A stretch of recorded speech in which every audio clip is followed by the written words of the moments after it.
it dawned on me. What if these are the consequences to your actions, Stacey? I'm a conspiracy theorist, okay? Don't do it.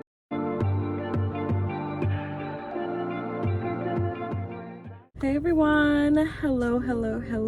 This is Virtuously Me, where I talk about everything faith-based, basically.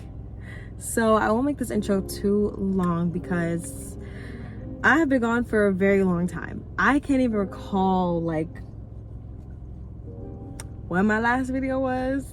I can't even recall it. But I wanted to basically kind of touch base a little bit to definitely talk about like where I have been. So let's address the fact of where have I been, guys. If y'all could see the back of my car right now, a mess,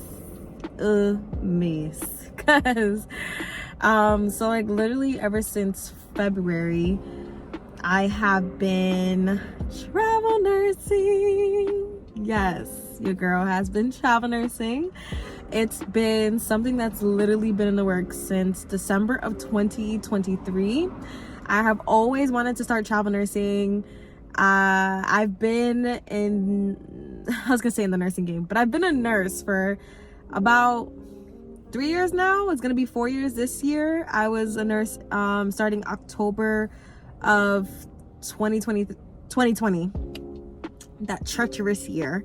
And then I knew after a while I wanted to start travel nursing. So for right now, I am currently in Mass at the moment, travel nursing. So that's where I have been. It has been such a unique and crazy situation, such a unique process.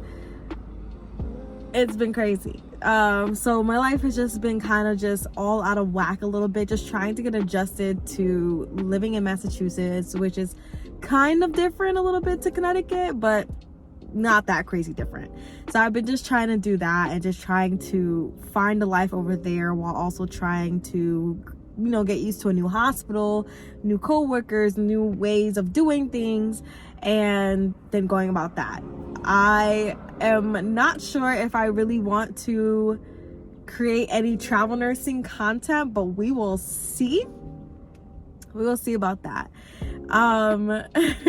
That's pretty much where I have been or doing so far right now, and it has caused me to not really be able to put out as much content because I have been so back and forth between Mass and Connecticut.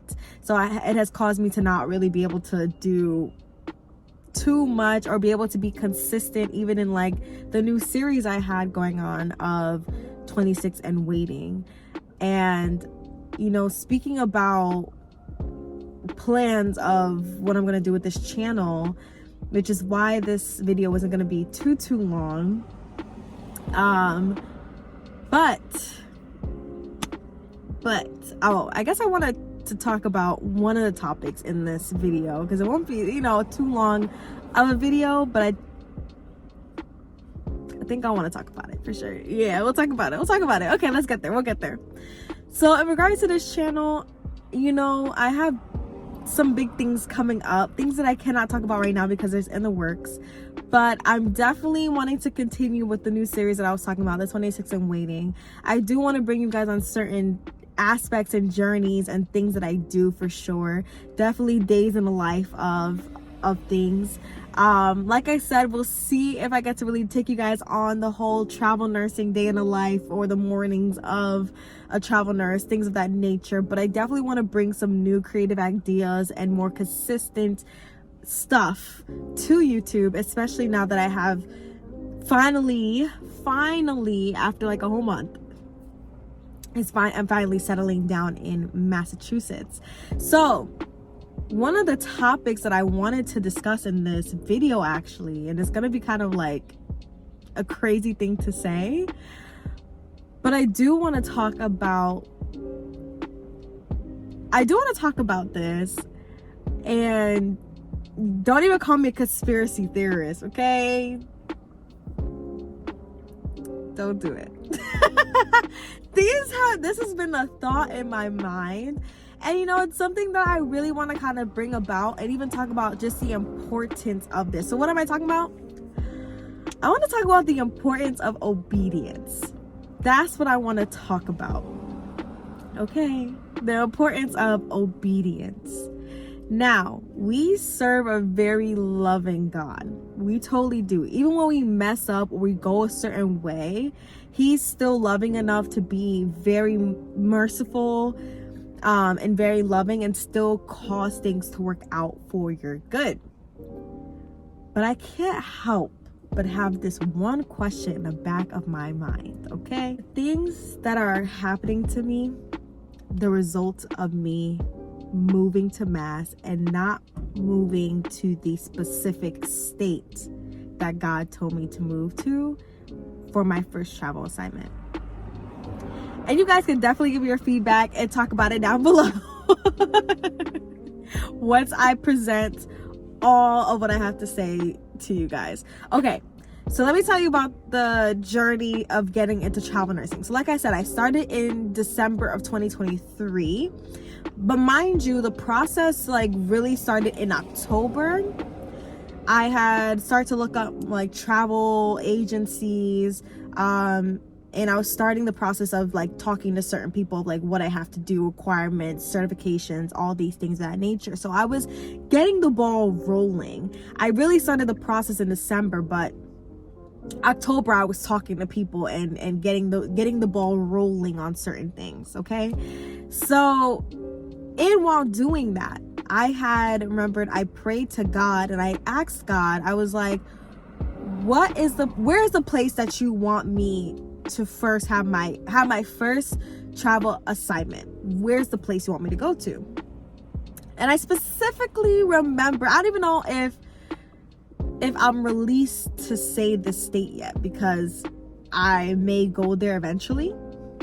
And I don't know if when I describe certain events that are that took place or whatever, you guys will kind of figure it out. But I haven't really been asked God if I'm released to say this yet to everybody. But there was a specific state that God had told me to go to. So I kept this in mind. I did not say this to anybody else. I kept this, to myself. People would be like, where are you applying to? Where are you going to? I would tell them a bunch of other states, but literally, yes, I was lying. God forgive me.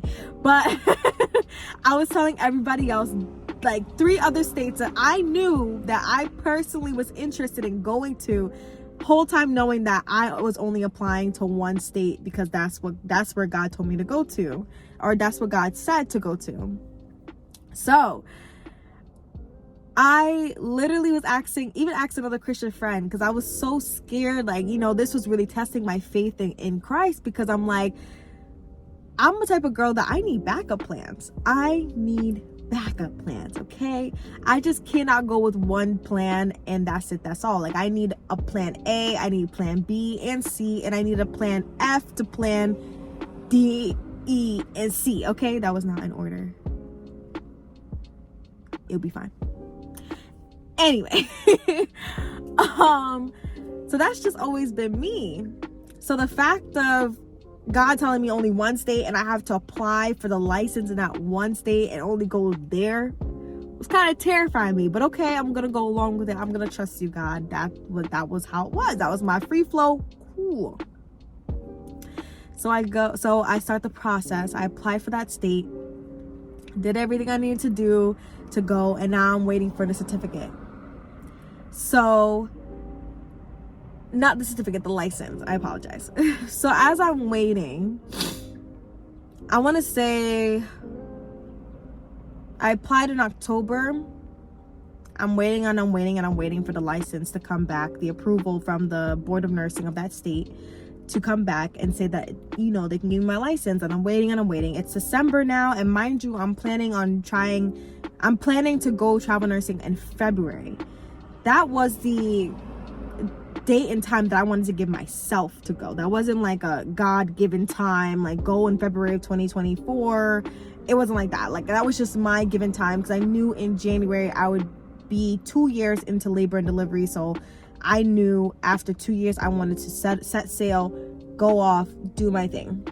End of December, a certain financial blockage took place where I had to then, all the plans of money that I had, all the budgeting that I did that would go towards moving from that state, and the way that, before you even ask, like, okay, but couldn't your agency pay this and da-da-da-da-da, the way things go is that you kind of have to like pay everything up front. Yes, your agency gives you housing stipend, all that stuff, but to get to where you're going and to get started, you gotta pay up front. Mind you, I live in Connecticut, so they're not gonna pay for your travel to get to where you're going. You gotta pay that up front. You gotta take care of that up front.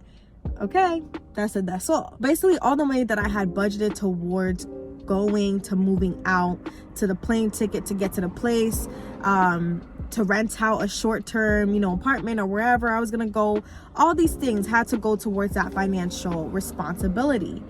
So now here I was in the end of December, freaking out. Actually, no, I think I was also going into the new year. I'm freaking out here now because I'm like, where am I gonna get the money to move to this specific place, this specific state, and be able to fund myself? I don't have family over at this state that God told me to go to. I don't have family there. What am I gonna do? Like, how am I gonna make it? Like, this particular financial situation took all my funds, all the money that was for moving out. It took, what now? So I allowed my fear to get in the way, and I forgot my trust in God. I didn't have trust. I didn't have faith. I didn't have trust. I didn't have pixie dust. If you know, you know. Never mind. I didn't have none of that. I didn't know. Like, I really wasn't sitting there thinking like, okay, God is gonna magically appear this money out of nowhere. I've heard multiple other financial testimonies of other people, but just never thought it could happen for me. So I never ever thought like, okay, this could be it, So I'm sitting there like, what do I do? So I in turn freaked out and I applied for Mass. I was like, okay, I'm gonna apply for Mass. I'm gonna go to Mass and I'm gonna work there for my first traveling assignment.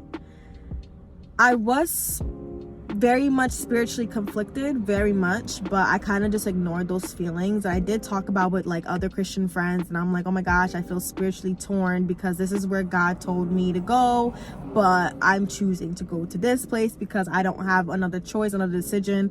I didn't want to wait any longer. I didn't want to be patient. I didn't want to wait any longer at my my home hospital and save up nothing. No, like, I want to be out by February. I want to leave. I want to go.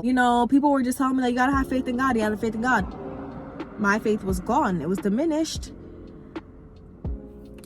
Poof. That's it. That's all. That's it. That's all. So I applied for this state. When I tell you guys, I swear something was wrong. Something was wrong. I would go on the website and I would get error messages. I would refresh the website to try to apply it again, and I would get an error message. It would probably let me go again, but I'll get an error message. I think that happened to me 3 times. I'm not mistaken, it happened 3 times that I would get an error message every time I was trying to apply for Mass. And I was just like, bro, what is going on here? The amount of headache it was to apply for Mass was ridiculous.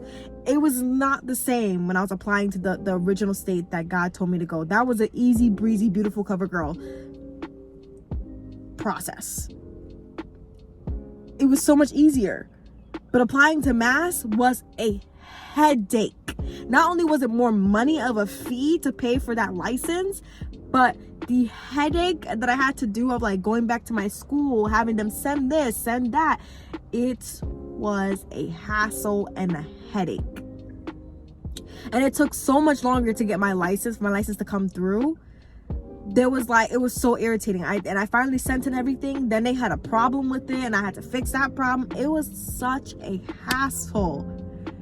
And now when I got the job that I had gotten, it was also a hassle as well to get everything together to do that. Everything was a headache, guys. From the start of getting my license to getting ready for the job, for the contract job, was such a headache. Such a headache and such stress. So boom, I get everything done.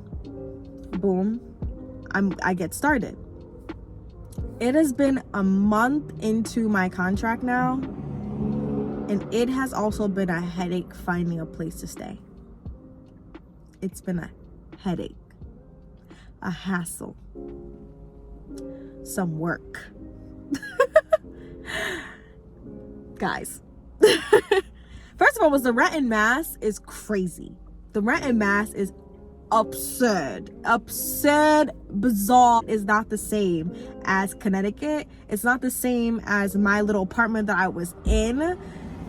It's so much more. And it's been such a headache and a hassle to find somewhere to live. So it really made my life so chaotic, having to like constantly go back and forth from Mass to Connecticut. The mileage and gas on my car, ridiculous. Such a hassle. And then it occurred to me.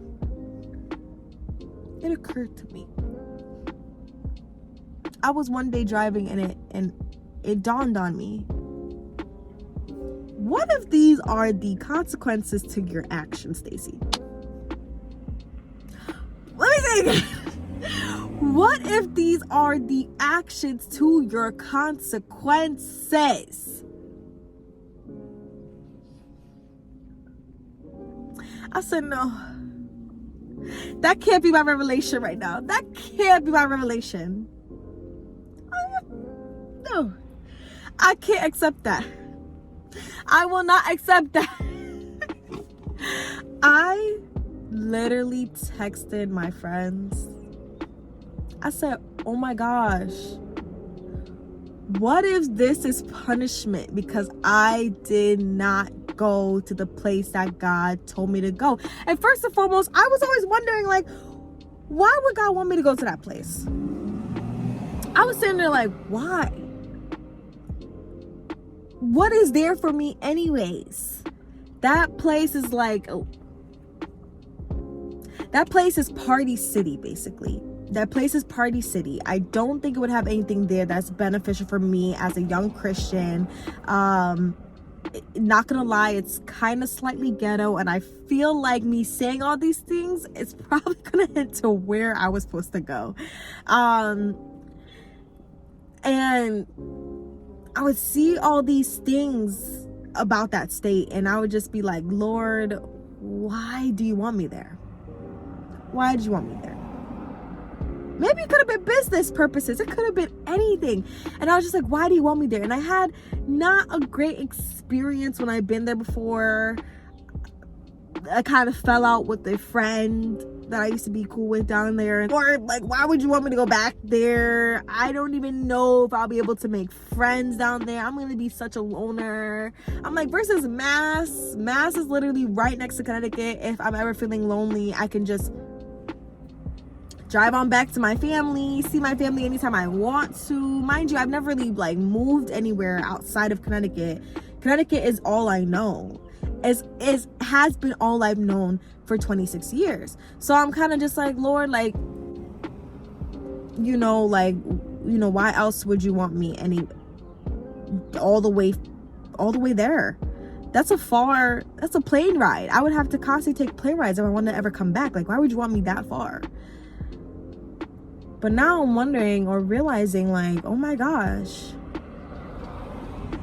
am I suffering or going through all of this because of disobedience.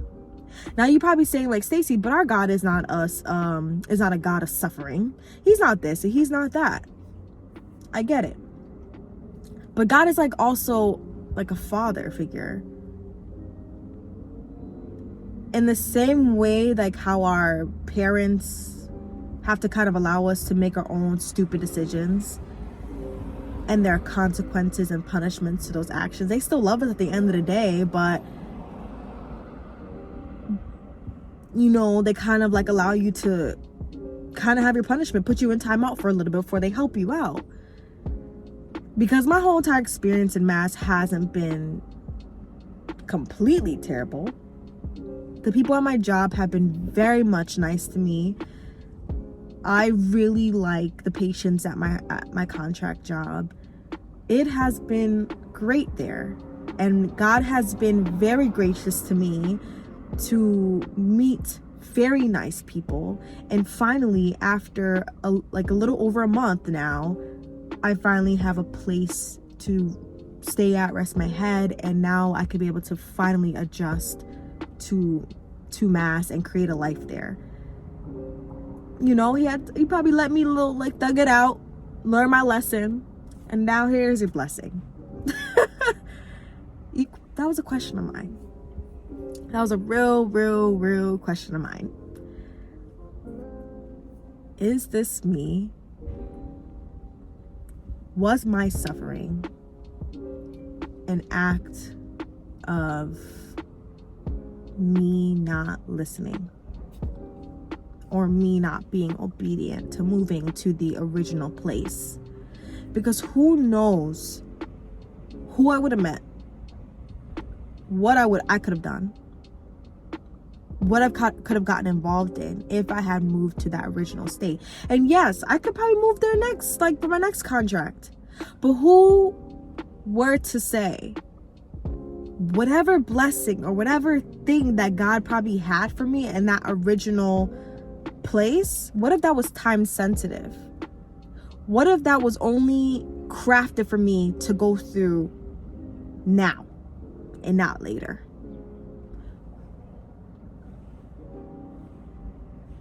Who knows? Who knows?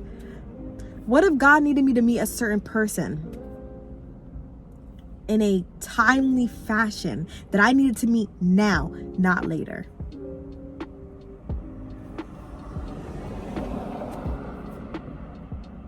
Who knows?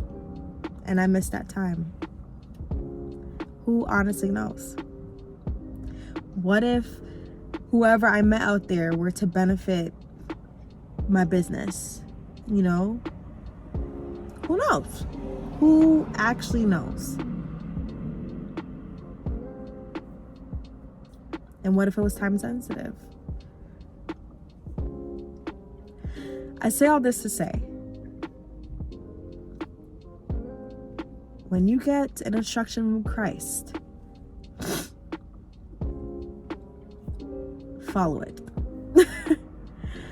It doesn't matter whatever is blocking your way. Find the will, find the way, do it, get to it. Make sure it is from God, though. Clarify. Okay? Clarify for sure. Pray fast on it. But follow it. Because you just never know. And you also never want to be like me. Moral of the story, don't be like me. And, you know, miss out on whatever was probably for you, or miss out on something that was probably for somebody else from you. You know what I'm saying? Like maybe you were a part of a storyline for somebody else, and that's why God wanted to place you in that certain position or that certain place to help somebody else, and you missed it. So that's my story. That's my moral of the story. And if I had to learn that lesson, let me help somebody else not to learn that lesson, okay? Okay. Do not be like me. And follow and be obedient and follow whatever instruction that God tells you to do. If he tells you to move to a certain place, follow that instruction. If he tells you to do something, follow that instruction. Okay. All right, guys, so I will see you guys in the next video. I'm hoping, again, now that I have a more permanent place, I can be more consistent with my content and I can actually put out a little bit more now this time. We'll see, because the girl is working night shift, so I'm on an altered schedule now, so we'll see. But we're working on it. All right, guys, so I'll see you. Bye.